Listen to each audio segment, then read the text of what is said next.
Imagine this. The World Championship is on the line, the rain is pouring, and two bitter rivals collide at one of Formula One's most iconic circuits. Oh my goodness, this is fantastic! One of them storms back onto the track, refuses to surrender, and wins anyway. Ayrton Senna wins in Japan! Only for the governing body to accuse him of cheating, disqualify him, and fine him. That was Ayrton Senna at Suzuka in 1989. A Brazilian outsider who dared to challenge Formula One's authority, and in the process, left the FIA furious. But here's the thing. Suzuka was not the beginning of Senna's war with the establishment. It was a turning point in a story that started with a boy from São Paulo, born with privilege, but obsessed with proving that talent, not politics, should decide who wins. To understand why Senna fought so hard, we need to rewind to where it all began. The best driver in Grand Prix racing. He is in Brazil, is in my heart, he always has been. Will be his 37th Grand Prix win. Best driver in the world by a long way. Senna to the delirious delight of his countrymen. Ayrton Senna da Silva was born on March 21, 1960 in São Paulo, Brazil. Unlike many drivers of his era, he didn't grow up poor. His father, Milton da Silva, was a successful landowner and businessman, and money wasn't scarce in the Senna household. But what Ayrton did have, from the moment he could stand, was a fascination with speed. At just 4 years old, his father built him a go-kart powered by a small lawnmower engine. What was meant as a toy quickly became a vehicle for something much bigger. By the time Ayrton was 13, he was competing in official karting races at Interlagos. The boy had something rare, not just natural reflexes, but an almost spiritual connection to the machine. Senna was deeply religious, and some who knew him say he believed when he was driving, especially at high speed. By being a racing driver, you are under risk all the time. And by being a racing driver means you are racing with other... He felt a spiritual closeness, a sense of transcendence. Religion is an important part of your life. Is it an important part of your sporting life as well? Religion has always been part of my life. It has become...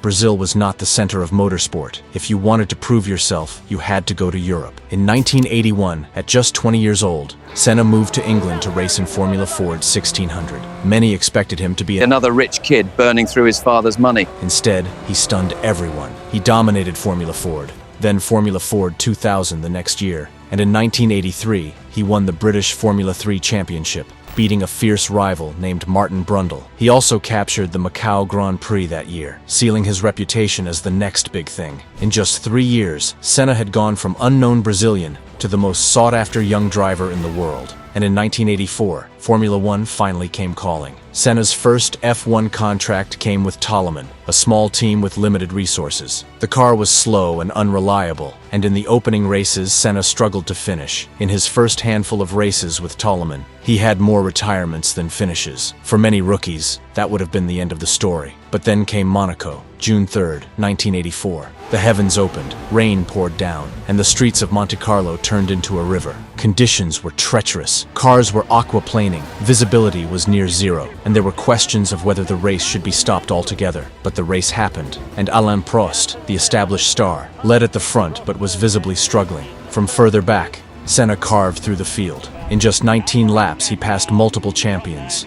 Senna challenging for that second place, and he's taken it. A magnificent bit of driving by Senna. Closing in on Prost. On lap 31, he made the move, slicing past Prost. Now showing the red flag, and the But at that very moment, the race was red flagged due to the weather.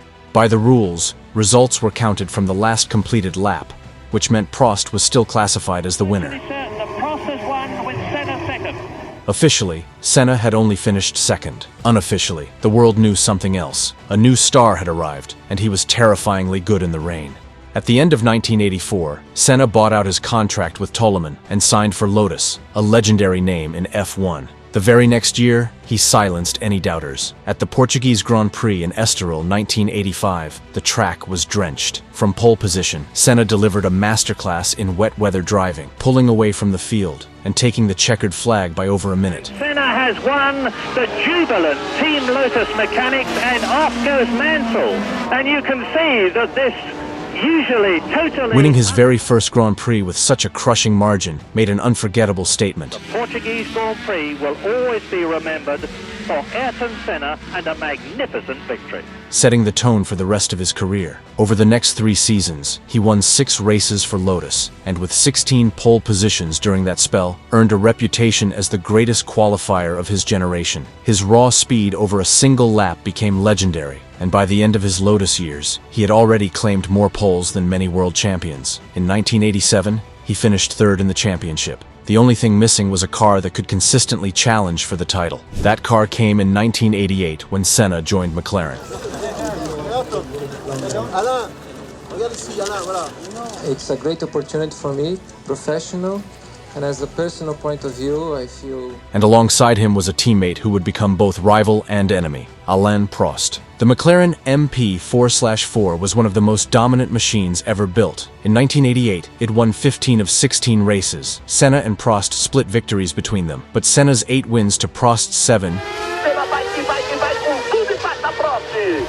Ayrton Senna has got the lead. gave him his first world championship. But harmony between the teammates? That was impossible. At the Portuguese Grand Prix that year, Prost, Senna out. Senna is right up alongside as they go into turn 1, and Ayrton Senna tried to block Prost so aggressively down the main straight that Prost nearly hit the pit Having a wall. look, and Senna's crowding him into the pit wall. And Prost is on, I would think, full. The Frenchman was furious. From that moment, their relationship soured. We will have good fun from now on. Fight, maybe we fight outside the car. I think it's gonna get more and more exciting, the championship. Is it possible to be equal? The championship? No. And in 1989, everything exploded at Suzuka. It was the penultimate race of the season, and the championship battle was down to Prost and Senna. Look at that! Senna now right with Alain Prost on lap 40, and Prost has got somebody in front of him that he's got to lap. This could be Ayrton Senna's opportunity to take the lead and the World Championship chance at the same time. Now Prost is past. Whoever won here would take the upper hand. On lap 47, Prost defended hard at the final chicane. Senna lunged inside. Their cars touched. Prost climbed out, assuming both were done, but marshals pushed Senna's car back. He restarted, cut through the escape road, and somehow charged back into the lead. Against all odds, he crossed the finish line first. Ayrton Senna wins each. To Senna, it was the ultimate statement. He had beaten Prost, beaten the odds, beaten the system. But the FIA had other ideas. The official reason given by the stewards was that Senna had illegally rejoined the track by using the escape road at the chicane after his collision with Prost. And for that he's excluded from the Japanese Grand Prix. Where's the consistency? Effectively cutting the chicane. On those grounds, they disqualified him from the race. President Jean-Marie Balestre not only upheld the steward's decision, but also imposed a hefty $100,000 fine and handed Senna a suspended 6-month ban on his super license, meaning he could still race, but any further infraction would have triggered the ban. To McLaren and many fans, it looked like a political decision designed to favor Prost. To Senna, it was war. The Brazilian outsider had shaken Formula One's sense of control, and the FIA struck back with fury. But if they thought this would tame him, they were wrong. The very next year, Prost had moved to Ferrari. Once again, the championship went down to Suzuka, and this time, Senna carried all the bitterness of the previous season with him. In qualifying, he took pole position, but there was drama before the race even began. It's a joke.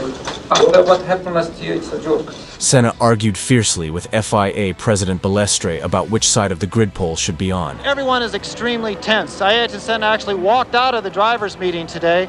He thinks that the pole position should be on the left-hand side of the grid, not on the right. He felt he was forced to start from the dirty side of the track, putting him at a disadvantage. When his protest was rejected, he left Suzuka simmering with anger. At the race start, Prost launched better in the Ferrari and pulled alongside. Senna, knowing he was on the compromised side, refused to yield. Heading into turn 1, neither man lifted. Their cars slammed together, skidding off into the gravel. Both were out instantly. Prost and Ayrton Senna have come together again, and they are both off the racetrack. This is unbelievable. The crowd gasped as the World Championship had just been decided in the opening seconds. I think that's because the pole position is on the wrong side of the track here. You wanted to change that. Absolutely. You fight, you break... By virtue of points, Senna was crowned world champion again. Formula One World Championship for drivers, Ayrton Senna.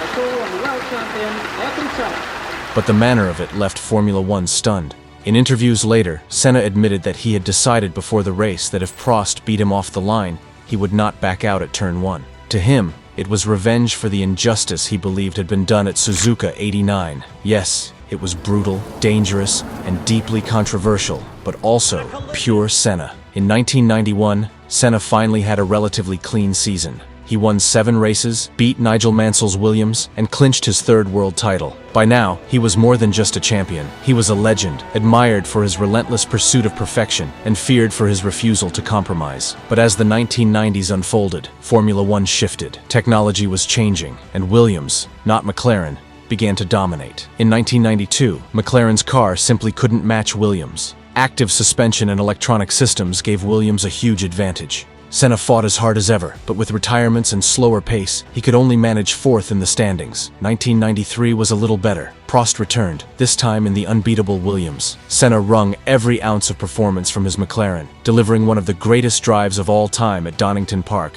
where in torrential rain he passed 4 cars on the opening lap and won by almost a minute. Still, French racing driver Ayrton Prost has won the Formula One World Drivers' Championship for the 4th time. Prost took the championship, and Senna finished runner-up. By the end of the year, do you think it was the last season for McLaren? I think so.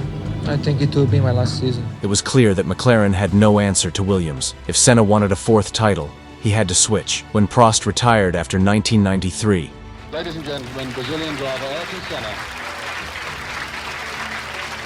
Senna finally took his seat at Williams, but the timing couldn't have been worse. The International Motorsports Federation has banned some of the controversial computer devices which help drivers in Formula One motor racing. New FIA regulations banned electronic aids that had made the Williams dominant. The 1994 FW16 was fast but unstable, and Senna complained he had no confidence in the car, yet his determination to win never wavered.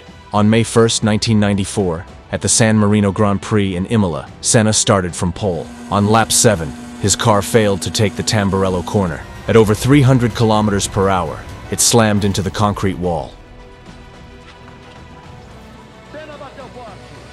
Senna was pulled from the wreckage, airlifted to hospital. Hours later, doctors confirmed the worst. At just 34 years old, Ayrton Senna was gone. That weekend was the darkest in F1 history. It sent a wave of mourning across the sporting world, leaving fans, rivals, and an entire nation in disbelief. Senna's career ended with 41 Grand Prix wins, 65 pole positions, and 3 world titles. But his legacy cannot be measured by numbers alone. He may have been an outsider from Brazil, but he became the standard against which all others are measured. And though his story ended in tragedy, his spirit still defines the sport today.